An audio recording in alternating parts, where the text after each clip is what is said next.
L'association de lutte contre les maladies rares, les maladies orphelines et le handicap en Afrique a deux projets.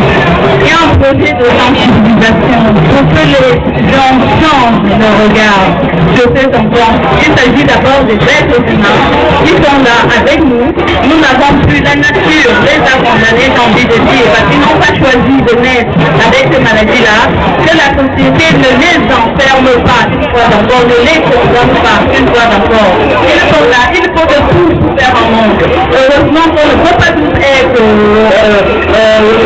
avoir 2 mètres, voilà, il faut de tout pour faire un monde. C'est déjà de redonner la dignité à nos enfants, les couvrir d'amour, parce qu'un enfant qui naît comme ça, il sent très bien qu'il a des problèmes. S'il y a un rejet au niveau de la famille, il va le ressentir, on le voit pour les enfants qui sont très bien entourés, même s'ils sont malades, on voit la joie dans leur regard. Et ça, je vais vous dire pour des mamans, pour des parents, pour des enfants. Donc, alors, il y a d'autres projets de sensibilisation, mais après, maintenant, il faut des actions concrètes. Des actions concrètes, c'est quoi? Lutter contre le handicap, c'est par exemple suivre déjà la femme enceinte, quand elle est enceinte. Faire des examens nécessaires, parce qu'il y a beaucoup de maladies qui arrivent simplement parce qu'on n'a pas pris des dispositifs, on n'a pas pris des précautions, alors qu'on aurait pu éviter ça. Alors, on se met des femmes enceintes, quand un enfant va naître avec une maladie ou avec une anomalie, on va accompagner les familles. Nous savons que ce sont des maladies qui vont avoir une répercussion au niveau de l'ensemble de la famille. Parce que moi, j'ai entendu des parents, on a accusé, on leur disait oui, ça vient de la famille de la femme, de la faute de la tante de la femme, ou ceci, et ça crée des problèmes au sein des familles. C'est pour ça que notre approche va continuer à suivre l'enfant malade, l'accompagner dans le système de soins. Quand on dit accompagner dans le système de soins, ça veut dire que nous formons actuellement des travailleurs sociaux.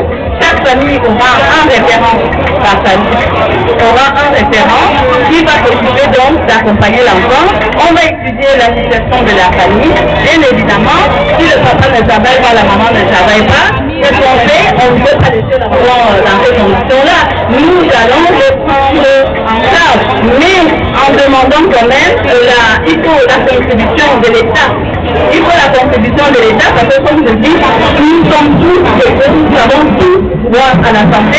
Il n'y a pas de raison qu'on s'occupe plus de certaines maladies que d'autres. Donc nous allons demander à l'État de contribuer et je peux vous dire que c'est en bonne voie, mais maintenant nous attendons de voir de manière plus concrète comment ça va se passer. Mais aussi l'État ne pourra pas tout faire parce que, comme je vous l'ai dit, nous avons là à peu près 2 millions de personnes potentiellement concernés par les maladies. Vous vous dites bien que c'est très très lourd, l'État ne pourra pas tout faire.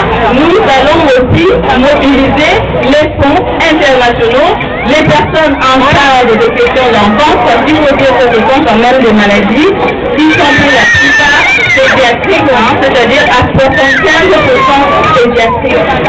Donc nous allons amener aussi les organismes internationaux, l'UNICEF, l'OMS, le PNUD. Le développement pour moi passe par la santé.